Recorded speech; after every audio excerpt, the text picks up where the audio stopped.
Whoa, look at me back already with another episode. The Comparison Guy podcast. You can listen on Apple Podcasts, on Spotify. How about a quick one that I'm going to throw up on YouTube just to give some screenshots and some images to fact check and back up what I say.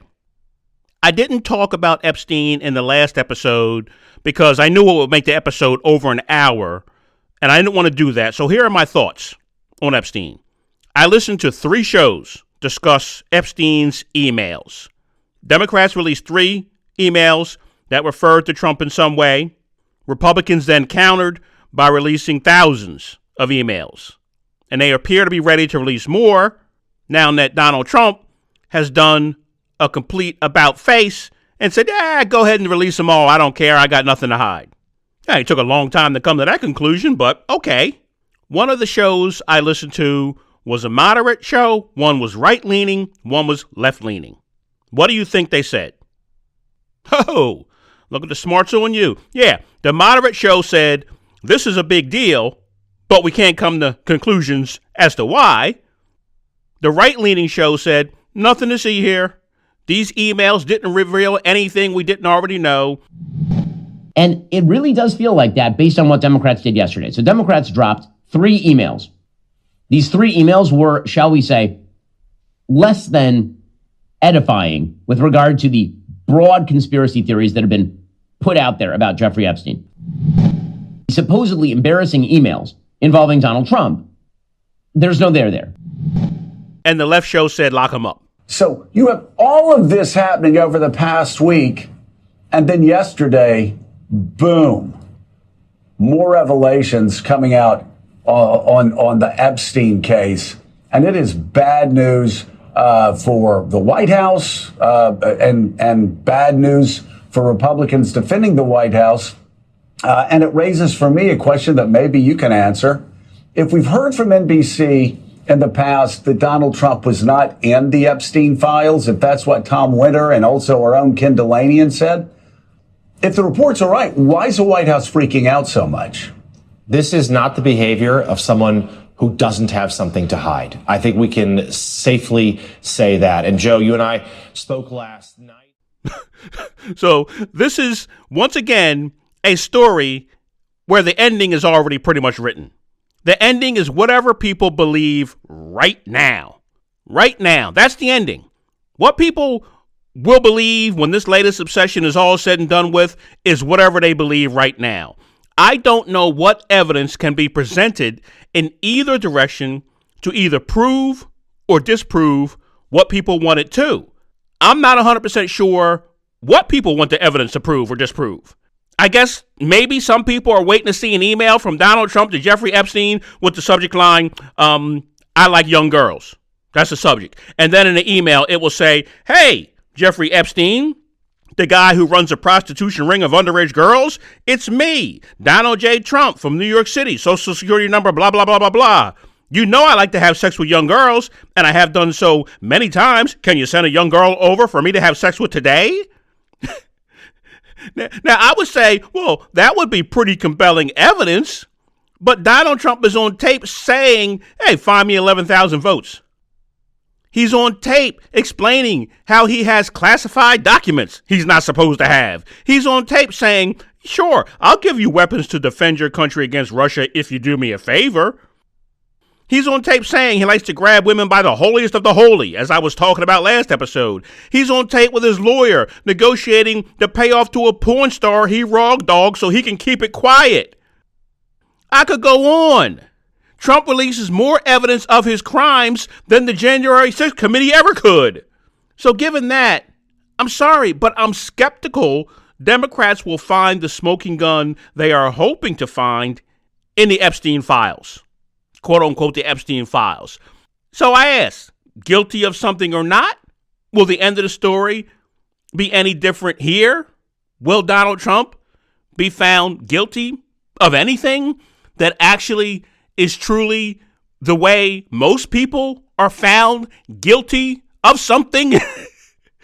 Donald Trump is found guilty of a ton of things constantly. Sometimes he admits to those things, and he still isn't found guilty in the way everyone else is found guilty. So I don't know why that we would think this would be any different. I really don't.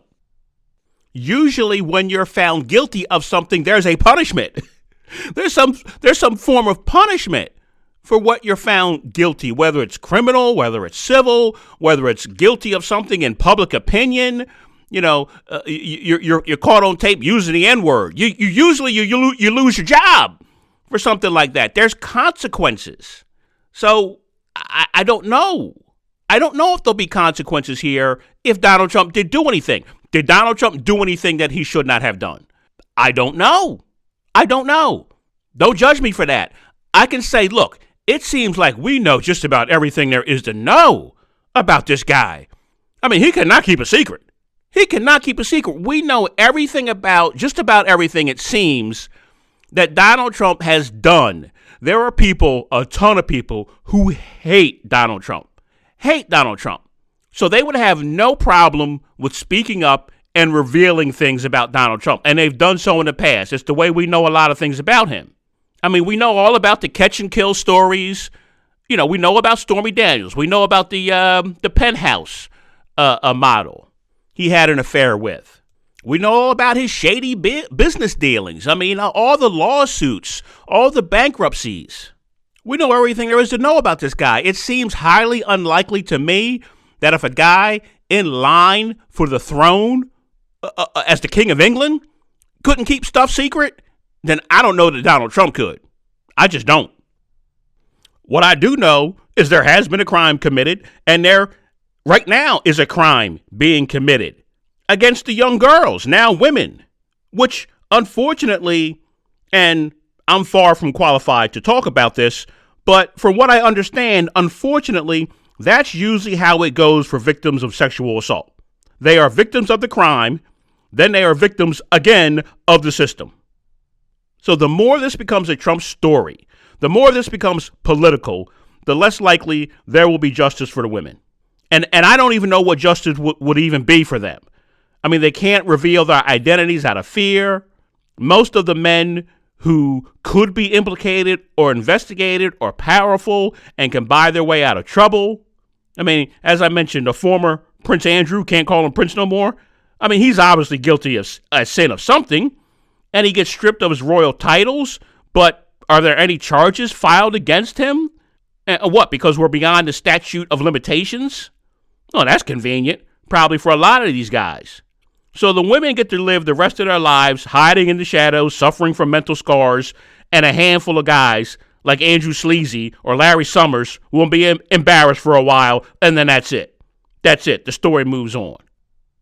We have a really strange way in this country of dealing with years-long assault against women or girls. The doctor against the U.S. girls gymnastic team went on for years, abusing them. Bill Cosby went on for years. Harvey Weinstein went on for years. Poop Puddle, P. Pissy, P. Diddy went on for years. Stuff that went on for years, and everyone knew it was going on. The victims for years were reporting that it was going on, or at least people who knew the victims knew it was going on. The victims knew each other and knew it was going on. And all of those people did eventually end up in jail, but it took years, decades in some cases to put them in jail, and Cosby is out. This is why I hate politics sometimes. This is why I hate government sometimes. Government will spend more time holding hearings and investigating sports betting scandals than they will getting to the bottom of how so much abuse against so many could go on for so long. What the heck do we need to do to fix this? I have to say, I do like seeing bills passed that have money for people in domestic abuse situations to get out. They set them up in an apartment. There's money. They can set them up in an apartment. I even saw one where they say, bring your pet. Because believe it or not, some people, they can't get out of a bad situation because they don't want to leave the pet behind, which, hey, you may think that's wrong, but who are we to judge? And so I like to see that. I like to see that money is available to provide people in domestic abuse situations to get an apartment, to get out, because that probably is the number one issue. How can you leave if you have nowhere to go? So I like to see that be a national, well-funded program, not just in some states. Missing children? Missing children ain't a set of car keys. They're somewhere. They're somewhere. We just aren't looking for them hard enough. Nowadays, I can't fart into a balloon without a camera picking it up somewhere. So maybe we need to allocate more money to task force, to investigate, to search, to follow up on tips. We need to take notice when something about someone doesn't seem right. Maybe someone you were in school with, they stop showing up to school or they stop showing up to work. Maybe they suddenly start to dress differently or they're posting strange things on social media. We have to take notice of those things, and we have to be brave enough to involve ourselves and ask, hey, something going on with you? Something going on with you? Everything okay with you? We have to be brave enough to ask that question. Sometimes we go, and I'll admit I'm guilty of this. My wife asks me sometimes, hey, what would you do if such and such? And I say, I would mind my business. That's what I would do. I would mind my business. Don't get involved. So yeah, I have to admit it myself. You have to be brave enough to get involved if you think something is wrong. I mean, most of the young girls that Epstein and Ghislaine Maxwell preyed on were troubled girls. They were troubled girls that had something going on, something wrong. And we do have to teach our kids to communicate. I swear, I think kids are losing the ability to communicate. When I was a kid, if a stranger tried to talk to you, you were taught, tell an adult. Tell an adult. And you could tell an adult. You could tell a neighbor, because neighbors talk to one another. Neighbors helped you raise your kids.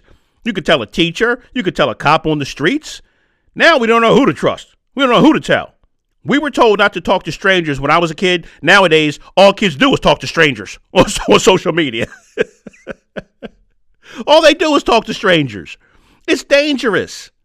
It's dangerous if kids think life revolves around getting likes to a video on TikTok. That's dangerous, because I'm pretty sure there are some creepy guys out there watching the young girls dance around in their booty shorts on TikTok and giving likes. So maybe parents should take a little more of an interest in that. Raise sons to understand women are not put on this planet for your amusement. I shall repeat that. Raise sons to understand women are not put on this planet for your amusement. Enough said there. Lastly, we cannot ignore the profile. Whenever we talk about mass shooters or serial killers, we talk about the profile. Well, the profiles of the men accused of these crimes over years is they are rich, powerful, influential people with rich, powerful, influential friends. Now, just like every young, depressed, loner white kid is not going to turn into a mass shooter, every rich, powerful man is not a sleazebag looking to assault young girls or women. But you know what I'm saying. We cannot turn a blind eye to the profile. And if law enforcement turns a blind eye to the rich and powerful when they're committing obvious crimes over a period of years, then we could pretty much just throw the saying, no one is above the law, out the window. And I'm not so sure we haven't done that already. Ooh, that's the episode. How'd I do? Oh, look at that. Under 15 minutes. And I didn't even think I could do it. Thanks for listening. Please follow. Help me out. Help me grow. Follow, subscribe, whatever. Share the podcast. Rate the podcast. And comment. Tell me what you think on YouTube or on Spotify. Thanks a lot. I'll see you next time.